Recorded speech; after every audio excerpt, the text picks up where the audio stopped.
How to reset keyboard on iPhone. So if you have any iPhone, whether the iPhone is run on iOS 18 or the iPhone is run on iOS 17 or earlier, and I want to reset the keyboard dictionary, then this video is going to walk you through how to do this step by step. So for the end of this, if you found this helpful and informative, please don't forget to like and then subscribe. Now, to reset keyboard on iPhone, all you just need to do is go ahead and open the settings app on your iPhone. Now, once you open the settings app, scroll down the page, click on General.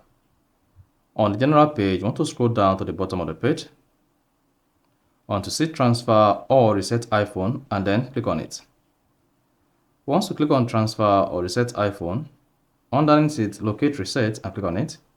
Here, you have various options available.